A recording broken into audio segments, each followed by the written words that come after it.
I'm Chad the Alcoholic. Normally, I'm on a channel called Bridges of Meaning Hub Channel, and so why don't you tell me a little about yourself, Nolan? Okay, I guess like a lot of other people, I kind of came across Jordan Peterson a few years ago, and that was kind of came at a helpful time. So I had recently stopped going to university. I was studying engineering for it was my third year, I guess. So I kind of was not sure what I was going to do next or what. So Peterson was helpful to kind of reorient, I guess, and kind of find a new direction. So I kind of, watched a lot of his stuff, and then I came across Paul Vanderklay and Jonathan Pajot, and that kind of was what well, Peterson kind of started it, but those two renewed kind of my interest in Christianity and kind of helped me to see that it was that there was more to it, I guess, than I kind of thought in the past. So that's kind of how I got here, and then there was the Discord that kind of started up, and I was kind of around for that. So yeah, that's kind of how I got here. Interesting. So what was your initial, like, what got you walking away from Christianity? I think it was kind of throughout kind of my youth, I guess, like early teenage years. I feel like I kind of just went along with things, I guess, and I didn't really have a deep like conviction, or wasn't really rooted in um, Christianity. To it, like I didn't have much of a depth there. It was just kind of something that people around me were doing, and I kind of went along with it, I guess. And so yeah, so I felt like there wasn't much there, I guess, and it was just kind of in the background. But then Peterson kind of, showed me his approach is a bit different, I guess, but the kind of psychological approach was enough to show me that there was something more there. And so that was kind of what started it. And then a lot of Peugeot's kind of symbolic stuff I found made an impact on me. Yeah, for me, like, Peterson was it's something that I learned in recovery. So I think for me it was recovery came first, and then Peterson, and then Vanderklay, and then all this other stuff after that. But what I learned in recovery was to lay my experience up against whatever was being presented as far as spiritual ideas or stories or stuff like this. And so I was pretty resistant to a particular kind of spiritual background. And hang on a second. This thing is gonna ring at me. So I couldn't conform to a particular idea, but they left open this idea called a God of your own understanding. And then when I heard Peterson talk, I was able to see myself in what he was talking about. So I think he allowed the personal to connect there. it didn't, like, these ideas didn't seem like these far away concepts or whatever, like things like you said that didn't have any weight to them or whatever. But when Peterson started to talk about it, I was like, oh, because I had already been doing like praying, and once in a while I would find time, make time to do some meditation stuff. And then I was doing some other stuff like, you know, working with other alcoholics and stuff, and all that different stuff is kind of rooted in Christianity. Like the AA program is kind of born out of that. But then after that, Peterson brought in like this whole other layer of a way to look at something. And so he kind of opened the door for people, I think, like us, who were like who would brush it off as kind of like, I don't know, foolish or whatever. And then from there, everything just kind of opened up. But and even Peugeot, like I've not listened to a lot of Peugeot. I like, he's tough for me sometimes, but once in a while, like when I listen to him talk about like the first video, one of the first videos he had on St. Christopher, like that was like, you know, for me it was like, well, that was relatable to me, because in many ways it was relatable to the story of that captured me, which was the story of Legion.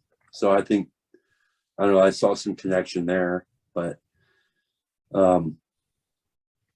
yeah, and what I found since, I mean, I love, like, even beyond like Peterson now, like I started really listening to a lot of Vanderklay, and then from there, all these other cats like on Randos, or some of the other branch off channels off that, which are like Nate Heil and them. It's incredible. Sometimes I think of like how much wise and thoughtful people are, not only just talking about ideas, but allowing themselves to be vulnerable on here and share their experiences, and allow others to identify. And I think they're talking about challenging stuff and things that would have never ever crossed my table otherwise. You know what I mean? Yeah. Yeah, I think that's helpful to have kind of, I don't know, more relatable people being able to engage. And I guess, I don't know, kind of earlier on in Peterson, when I wasn't quite aware of some of, Paul Vanderklay and other people, it seemed kind of more like you were spectating something, and it wasn't quite the same as it is now, where there's more room for engagement with smaller people. Yeah. Well, yeah. Yeah, because like for me in the beginning with the Peterson stuff too, it was like even with the Vanderklay stuff early on, it was kind of like, well, there's all this ideas and nobody talked with about it. And then that was what was nice about the Discord server, because then you could start engaging with folks about it. And what I liked about it too was, like, there was memes, and people are having fun on there, and it wasn't all serious all the time, and it felt like a lighthearted, for lack of a better word, fellowship. Also, and I didn't have the word for it before, but it seemed like an ecumenical fellowship, like, which I think is great, and I think AA has a lot of that too. And in AA, we don't really care what you believe, but we all use the same language anyway, so it's kind of interesting. But yeah, then there's the once I decided to get into the doing, like, to jump in and start making videos and stuff, it was another way to get more involved. And then Jacob asked me to talk, and then after Jacob, Chris. But Chris Petcaw is the first person I ever talked with, and I was nervous, really nervous about it, because I didn't know if I could actually talk for like as long as we did. And then he was so engaging. It was awesome. It was very liberating, like, experience. And then yeah, but the creativity. So yeah, creativity. I think that's the hardest thing for me, because, well, I don't know. What do you think?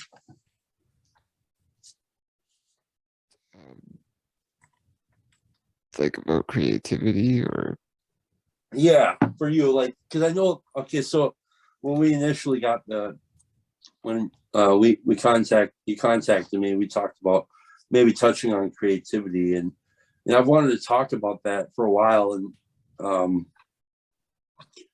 because my whole life I've loved music, and I've loved film, and I love not as much reading poetry, but I like to write it, and I like different forms of the arts and stuff like that. And then, like, the role of of the person listening to the music as well as creating music and performing it. I love um so yeah, I think, like, the interaction with creativity is just oftentimes, I think, creativity is like something I would think of for a long time. I would think of creativity as something that I do as far as the creation portion of it. But after a while, I started to realize um it's equally as rich to engage with the receiving other people's creative arts, and it's equally liberating. Like, it's, to me, it's kind of I don't know, something, for some reason, the phrase childlike faith comes to mind right there when we talk about creativity. It's like a play. Um, so yeah, I don't know. That's my initial thoughts on creativity. yeah, I guess for me, I kind of got more in high school and stuff. I was um, more into kind of math and science, like those kind of things. But I always did kind of things on the side, probably more visual type stuff that was kind of more graphics, more simple visuals. So I kind of was interested in that for a while, and then after Peterson, I started kind of writing stuff that was just more like essays, and the kind of stuff like more kind of straightforward, kind of prose type philosophy, philosophical kind of like that. So that was still kind of similar to more of the math and science, kind of more of a logical type way of writing. And so I did that for a while. But then I started writing poetry eventually. And that was kind of a strange thing, I guess, because wasn't really something I was interested in before, and I didn't really know much about it other than, having read some poems for school or that kind of thing. But yeah, I really kind of got into that, and I found it helpful to kind of,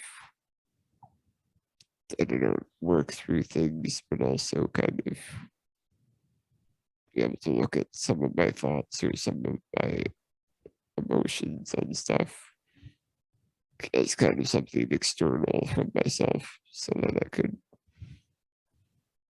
kind of distance myself from it, but also kind of use some of my experience, like to create something as opposed to kind of, I don't know, just thinking about it.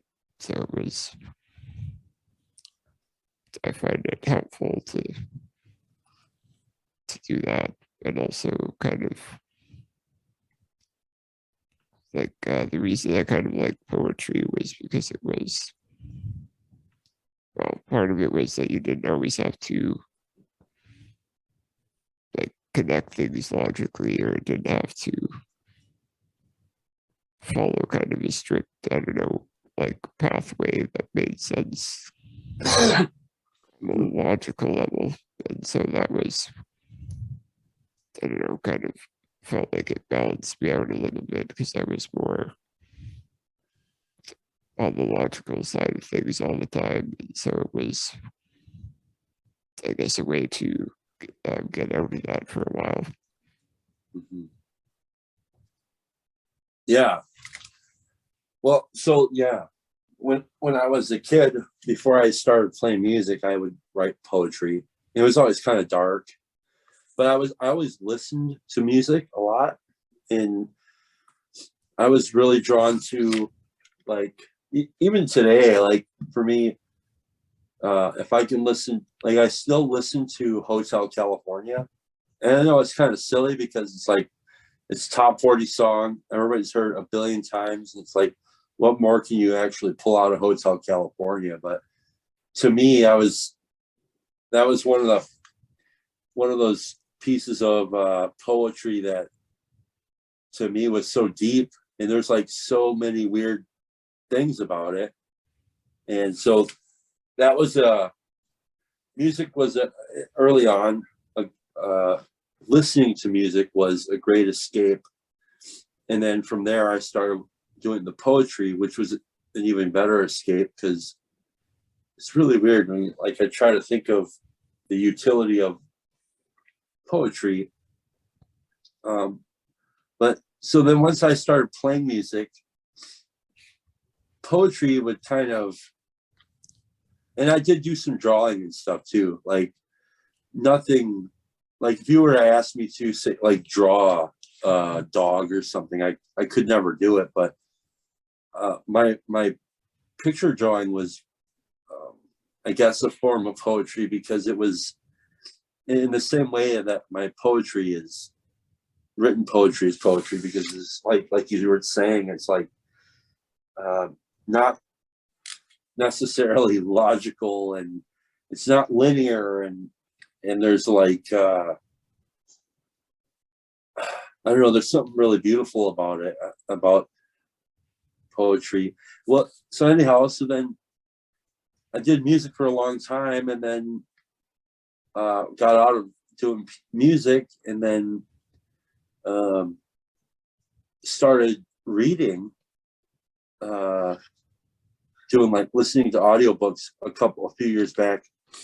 And I always had a story idea in mind for like 10 years. I had this story, like an adaptation of Peter Pan, that I always had rolling around in my head.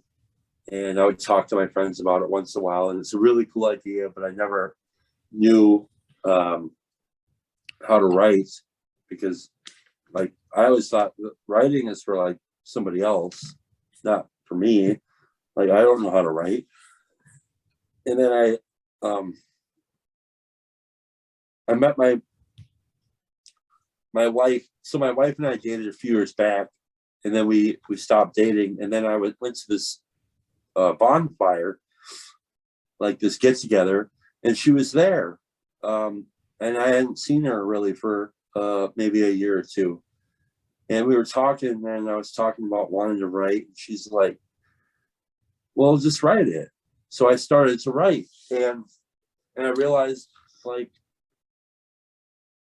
it's writing isn't that difficult. Like, and I don't have to be good at it. Like, I know I'm kind of jumping all over the place, Nolan, but so yeah, I realized that writing wasn't, first of all, at the bottom of all of the creative stuff that I'm trying to do.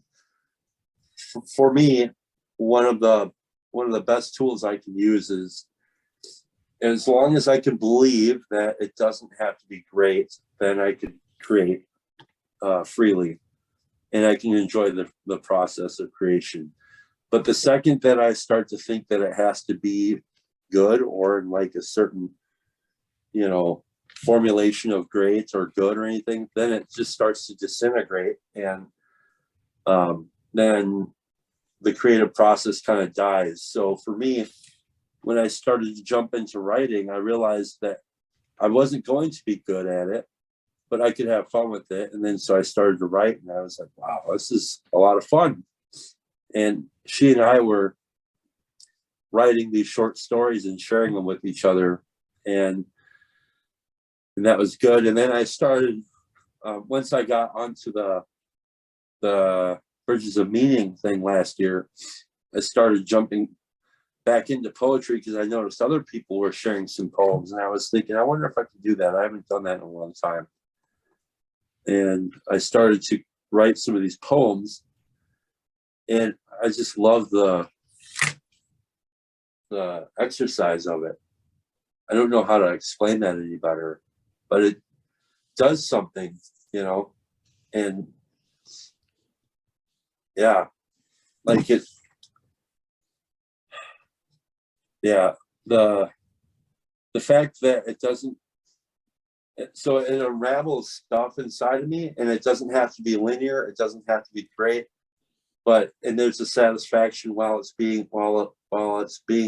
because I don't think I'm necessarily the guy writing it. Sometimes I think I'm the guy dictating what's just popping out, you know what I mean? Like sometimes it's, and that's the satisfaction right there. When that part's happening, it's very satisfying, and and I love that. I just love that you can say,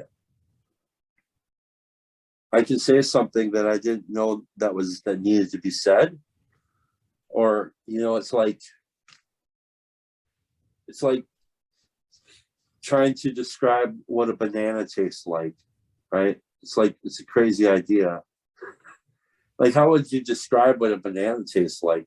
It's like, I only know what a banana tastes like because I've eaten a banana. But so a great exercise in poetry would be like, just for a silly example, is like trying to describe that. And then inside of that, I might find all sorts of other weird ideas that are sitting below the surface inside of me. So I don't know. Sorry, I'm talking so much. Yeah, that's kind of one way I kind of started to think about poetry. Was it's similar to painting in a way, but instead of paint, you're kind of using words as your medium, which was, I don't know, I find that a helpful way to think about it, because when you're I think with poetry, lots of people kind of want to know exactly what it's about, or exactly, what the intention behind it is. But I think with paintings, people don't really think of it that way. It's more if you look at the picture and the elements, and you try, I don't know, it's more of an experience than a trying to figure out what it means exactly. So I found that helpful to think about. But also, similar to what you were saying, I kind of found that through kind of the process of writing for a while, I just kind of stuck with it because it was, I don't know, rewarding, I guess, to kind of start writing something and not really know where it's going, and then kind of things start, I don't know, popping out that you didn't really think about or wouldn't have expected that you could write, and so it's kind of interesting to see where it goes sometimes.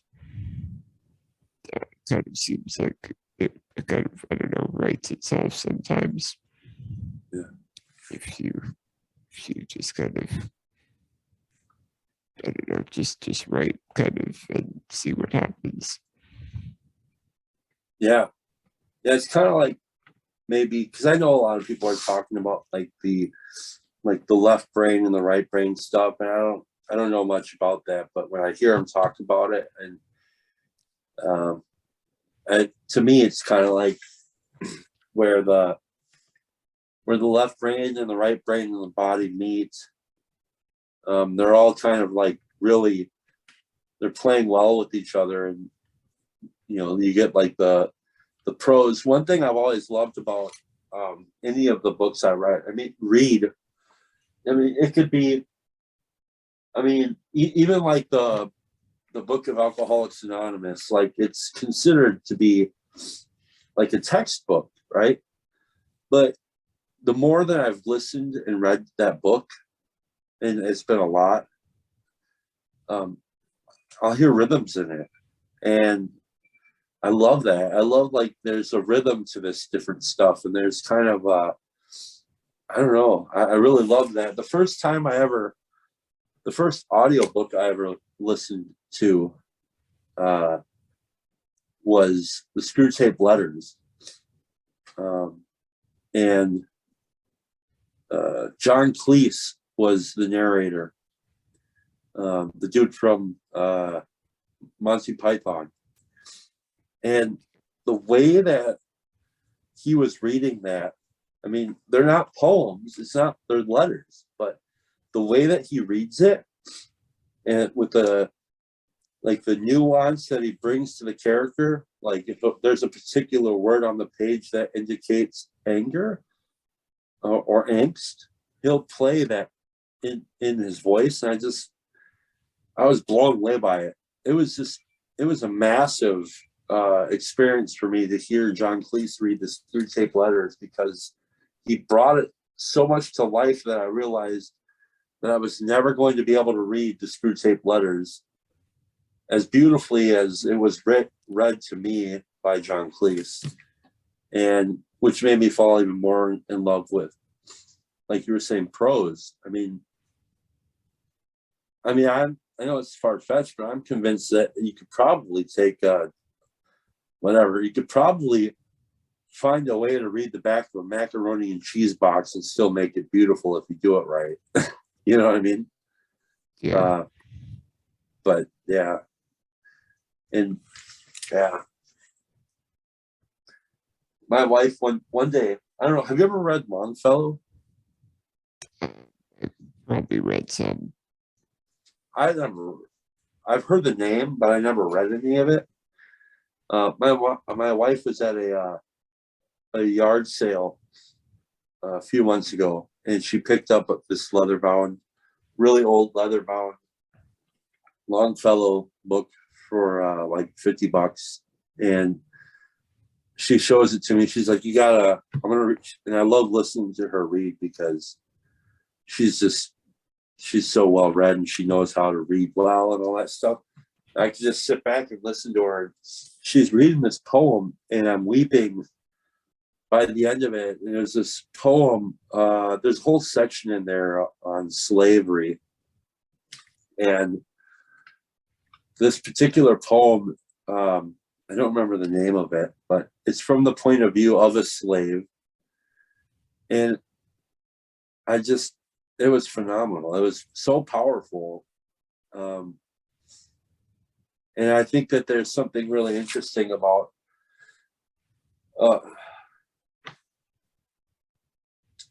how rhythms and syllables and words and the meanings behind words and the heart behind the meaning and all that stuff can send an emotional message to somebody, and like evoke something inside of us. And I don't know what that is. I think it's something to do with spirit or something, but I think that's always kind of perplexed me, and it's always made me like really think like, wow, it's crazy that, like, what is it about I don't know, like The Great Gig in the Sky, right? Well, just going to music. There's a song. Have you ever heard The Great Gig in the Sky by Pink Floyd? Yeah. Yeah. Like every time I hear that song, there's something inside of me that it like just rings me out, and I can't help it. But I don't know what it is, and I don't think there's like some scientific explanation as to why that is. But it blows my mind that that can happen, and I think it's pretty amazing thing that we can send these messages to each other with music or with stories or with poems or paintings or photos or dance or all this different stuff and plays. It's interesting to me. What are your thoughts on those sorts of things, like the depths of creativity? I think um, I think more generally, I guess that's kind of like beauty can be something that just calls to you in a way that other things don't quite do, or it might be a combination of that with the three transcendentals, I think they're called, beauty, goodness, and truth. Mhm. I think something about the way music or poetry or story is that they kind of bring different layers into alignment, I guess you could say, where in a poem, the sound and the words and kind of the images, they're all working together and kind of aligned to I don't know, align together properly or something. Where we're able to notice that or pick up on that. Where with I guess, kind of more other things that aren't necessarily made like that. It's more difficult or less likely for that to happen for us to notice it. But it's kind of something that um, you can't really fully describe or break down all the way. Yeah. Yeah, beauty. Yeah. Yeah, man. It's yeah, because it's like you're saying, you got the sound or the words or all that stuff all working together to draw something out. But it's like, well, what is the thing it's drawing out? What is it playing with? Because it's like, to me, it's beyond rationality, and it's beyond reason, and it's beyond it's like when it's when when it's really working the way it should. It's like a real surrender to the beauty. It's an interaction with it. It is well, the attention thing. Yeah, I don't know, man. But then there's been times too where like some of the most insignificant uh things will come off to be so beautiful that I can't even like, and it's just in that moment, right? And then I've experienced it later on. It wasn't the same experience. It's like meeting me right where I'm at. And like I tell the story of this. Have you ever seen the movie Super? I've seen parts of it, I think. Yeah. So it's like a dark comedy.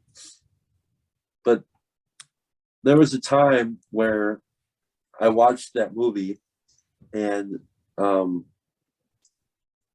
it was just meeting me perfectly right where I was. And I had one of these beautiful surrender moments.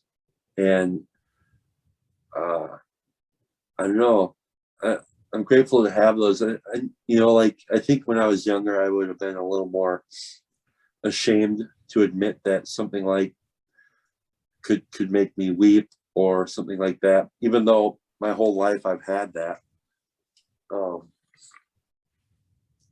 But there's something really beautiful about being able to, I don't know, I don't know how to explain it. To be surrendered enough to be softened by something like I don't know. It's beyond words, and it's beyond sound, and it's beyond syllables, it's beyond colors. It's beyond all of that. So it's hard to say exactly what that is. I don't know. I don't know if there's angels. Is it something to do with that? Is it? I don't know. Is it the childlike faith? Is it? I don't know. It's really bizarre to me, though. Yeah. Yeah, I think those are kind of things that are on the right track, I guess. Kind of angels or something transcendent or something that's, I don't know if I read something or I wrote something, but there's something about the idea of like eternity that's kind of related to some of those feelings or experiences, I guess you would say. Yeah. Interesting.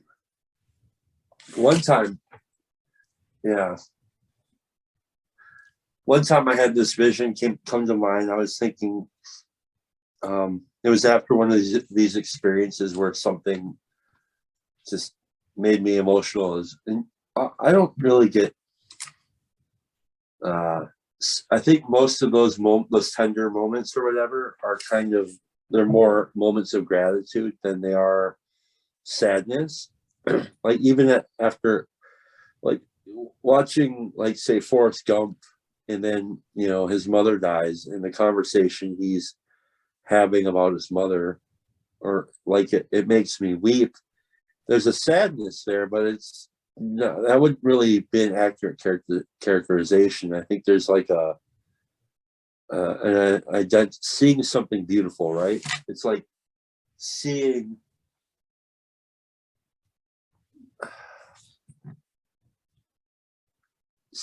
the eternal. Like it's so big that you can't do anything but weep when it touches you. It's like, oh my god, and when I was young, or not younger, but not too long ago, I was thinking, I wonder if that's kind of like when I experience something like that and I weep, is that my soul trying to remember, so that whenever we get to the next realm, it will remember that moment, almost like weeping is a timestamp or something like this. It's like this moment that burns onto my heart, that like, I don't know if that's making sense, but it doesn't really have to. To me, it makes sense, but like, yeah, I love it. I would never ever trade it away. One time I saw this commercial where it was like this pharmaceutical commercial, and they were talking about the question on the commercial was something like, do you cry for no reason or whatever? And they made like this drug that would prevent you from doing that. And I was thinking, I would never want them to take this away from me, because it helps me to know, without a doubt, that I'm grateful, because when they happen, when these things are placed on me, I don't have any control over it. It's an absolute gift. And I don't know. I think Peterson kind of talks about that sometimes. It kind of talks about awe, which is kind of like a mixture of like fear and wonder. I think he said Mhm. that kind of sounds like what you're talking about. Yeah, I've heard him talk about that before. It's hard for me to identify the fear aspect of it, other than maybe um,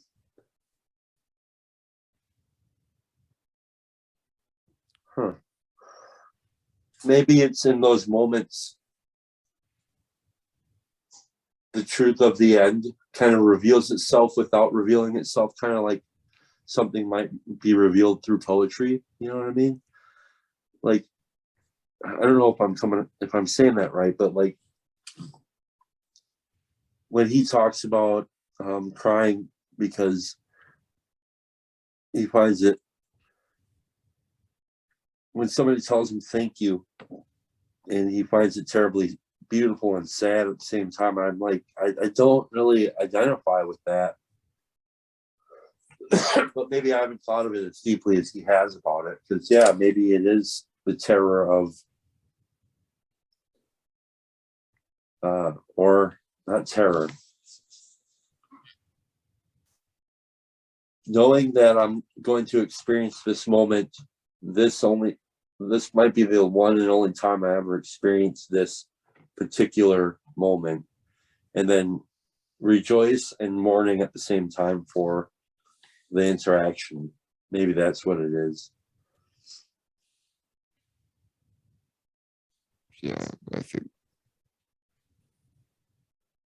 think also just he's probably had that kind of moment happen a lot during the last little while. So it's probably, I don't know, I imagine that's more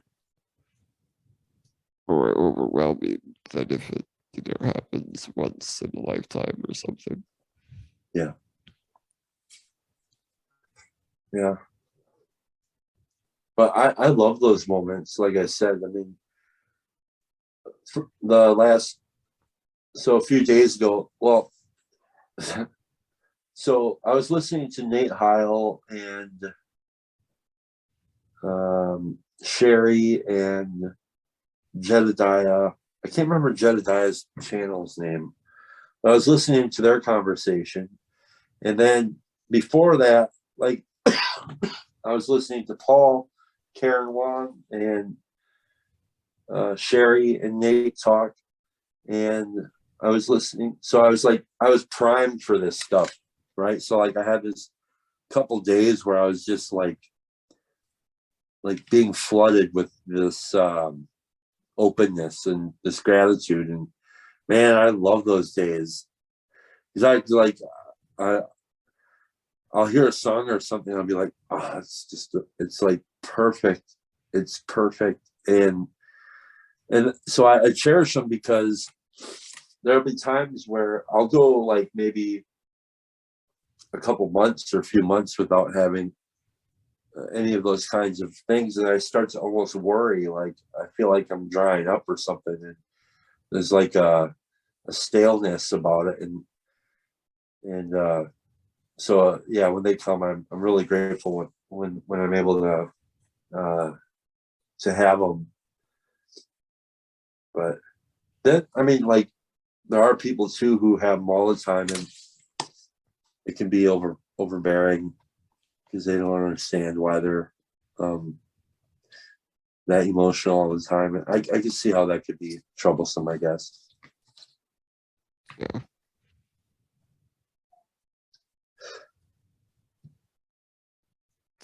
So do you write like stories too? Um, I haven't written as many stories, only a few. Um, I'm working on a book though that's kind of it's a poetry book, but it's kind of also has elements of a story. So I've been doing that, but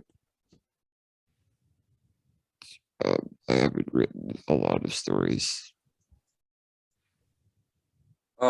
Is there anywhere I can find your poems, or do you want to send me some, or do you want to read a couple or something? Uh, yeah, I could probably send you some. Okay.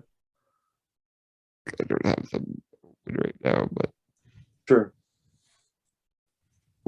What kind of topics do you find? Do you find yourself touching on a lot of different topics, or like what do you think are the general ideas that are driving it?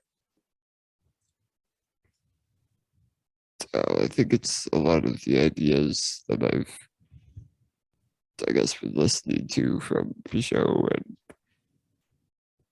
and Paul Vanderklay and some Peterson influence there too, and even a bit of John Vervaeke also. So I found that a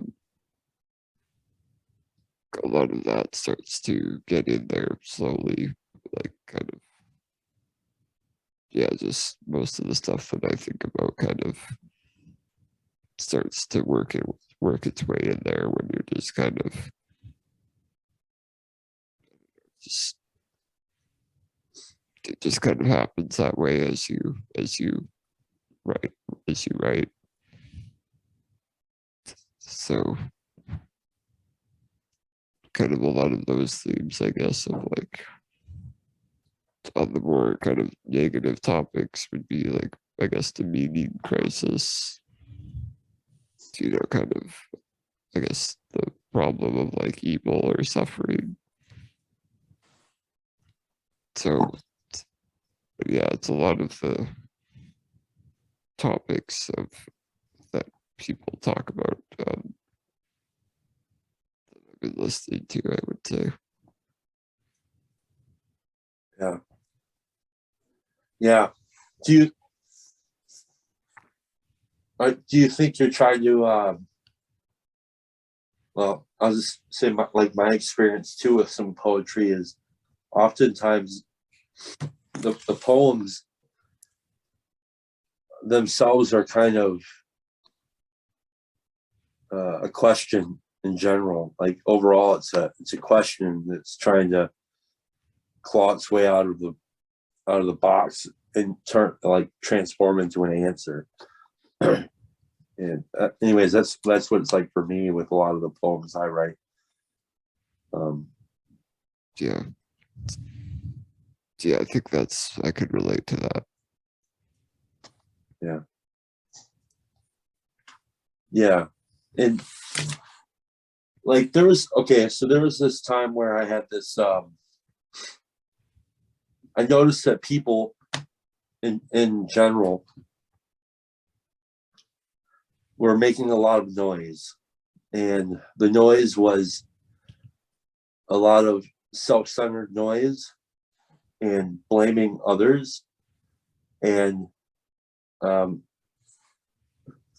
with like with a lot of and it was kind of actually the spirit of it was meaning crisis. And so the poem was written as it was kind of a story and kind of a riddle, but it was a poem too. And I think what I was trying to note, or what I was trying to do with it, and like after reading it, was hopefully get somebody to ask themselves a question. And basically, so like the poem was talking about a guy who's standing in the middle of the road, and he's holding, like, he's in this island in the middle of the road, and he's holding this big picket sign, and on both sides of the sign it says me on it, and he's just standing there and holding it. And meanwhile, traffic on both sides of the road are starting to slow down and turn into kind of a traffic jam. And he's like still just standing there holding the road, and people are honking their horns, and they can't help but to rubberneck and look at what's going on with this guy. Meanwhile, they're upset with him.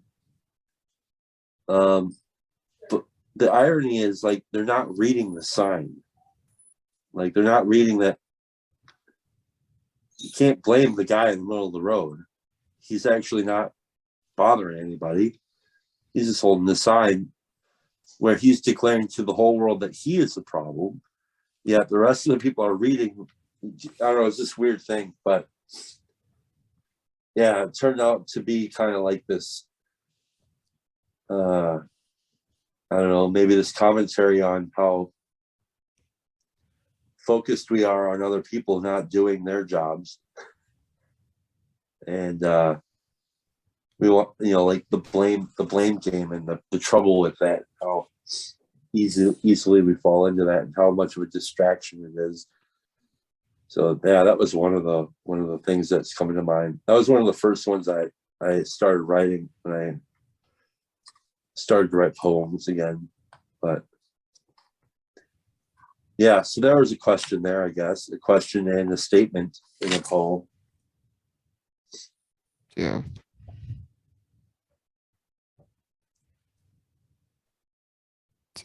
Yeah, that kind of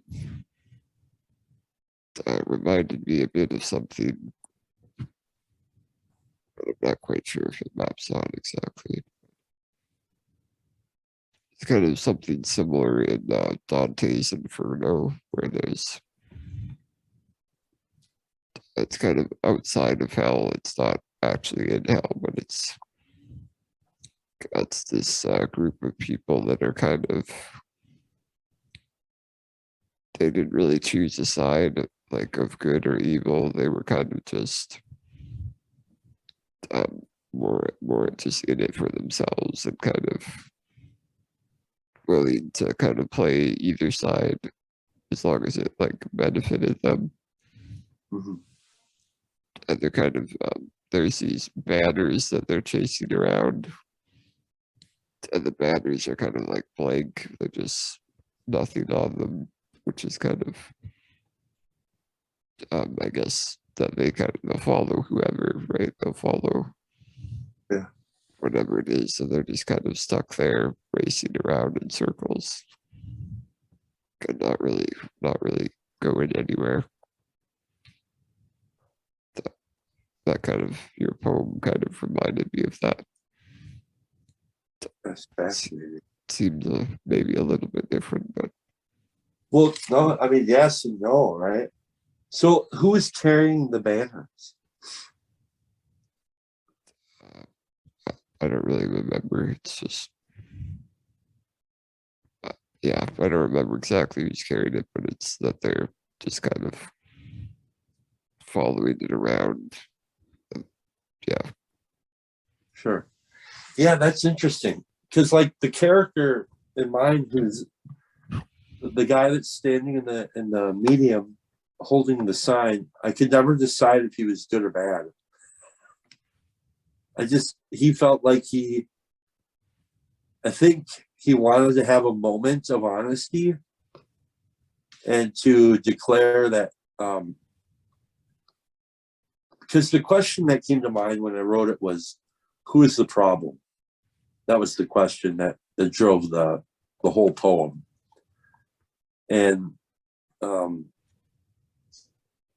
then so he decides to tell everybody who the problem is, and he tells them that it's me, I'm the problem. But he also knew that he was trying to send them a message that once they would read the sign and the sign said me, like they would, because they're going to be asking, what the hell is going on there? What's wrong up there? And then they would read the sign and it would say me. Only they would totally see past that they're reading me.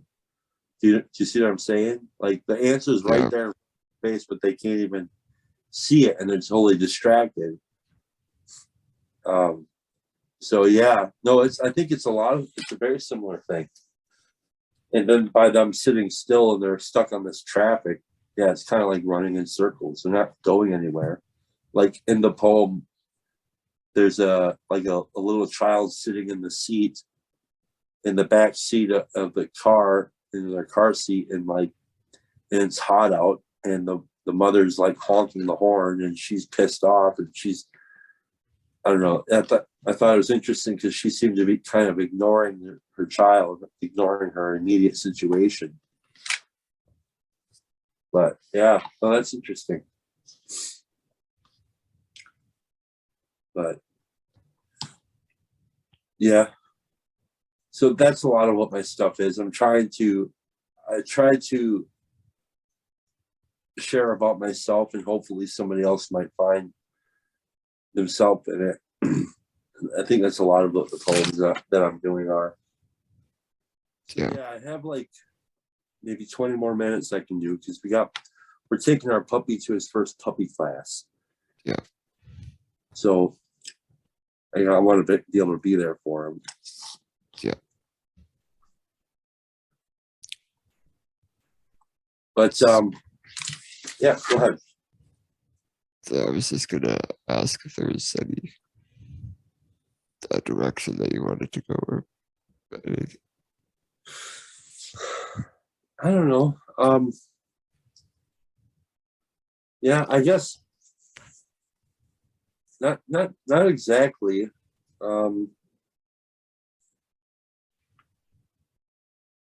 I guess if anybody's listening and they wonder about if they have any curiosities towards creativity or whatever, if I would say if you're curious about it but you're not sure if you're going to be good at it or whatever, I would say just give it a shot. It doesn't matter. You might find, and then like go into the creative process with little expectations and just do it as like a exercise of freedom, knowing that it won't be great anyways. It doesn't matter. It's the exercise itself that is really freeing. At least that's my experience with it. yeah. Yeah, I have kind of a similar experience as that, where it's you kind of have to you can't really write it and critique it at the same time. It's not gonna work very good or be very enjoyable that way. Right. Yeah, I mean, well, I guess part of the doing the creative stuff, it is, it is a childlike faith. And I think like somebody might say, well, what's the point? Like, what does it matter? Like nobody's going to read it, or you might say these sorts of things like that about it. But it's like, the point is like this. Do you remember what it was like when we were kids? And do you remember having the moments where you might play and you were in a very imagined world where like it was like, I remember my brother and I would go and we would build forts, and we would have like Swiss Army knives, and we would cut like these sticks, and then we'd go dumpster diving and we'd find this like string, and we'd make bow and arrows, and we'd go down to the dollar store and buy electrical tape, and we'd make these bow and arrows, and then we could play with the other kids running through the forest, and a whole imaginary world would develop. And when it's happening, we're not thinking about how it's not imaginary. Like we're in the joy of having this imaginary world, and we're playing in it, and it's a great fun thing. And as I got older, that went away. And I even today I still can't remember exactly what it was like to be in that imaginary world. The closest I come to it is when I'm able to do something like set aside all of the my adult things right now, and put the pen to paper and just watch what happens. And so yeah, nobody will read it. Doesn't matter. Nobody's gonna buy it. It might be terrible. None of that matters. What matters is I'm able to tap into a source of freedom and kind of be in that imagined world, fantasy world, that there's a lot of peace there, and I think it's a good thing. And I think it, for me, I need to be doing that. Otherwise, I dry up real quick, and it's not good. Yeah. Yeah, I've had kind of related to that is generally I'm not a very I don't know, enthusiastic person. I'm pretty kind of don't really get excited that often. But I found with poetry, like sometimes it will be, I don't know, will it be interesting to me, or it will make me excited to see where it goes, which is kind of a more childlike kind of way of interacting with the world. And I find poetry and other kind of creative things help me to be that way more easily. Yeah, sounds pretty important to me. Yeah. You know. Yeah. So yeah, I don't know, man. It's kind of like all I got on it right now, and I guess yeah, that's all I got on the topic at this point. Yeah. But well, I appreciate you taking the time and talk with me and reaching out, and it's good to talk about this stuff. And maybe we should schedule another one for next time. Maybe we can actually share some of this stuff. Yeah. So Yeah. I think that'd be fun. Yeah, I think that's a good idea. Yeah. All right, man. Well, it's nice to meet you, Nolan. Yeah. Yeah, you too. Thank you for your time. Okay. All right. Bye-bye.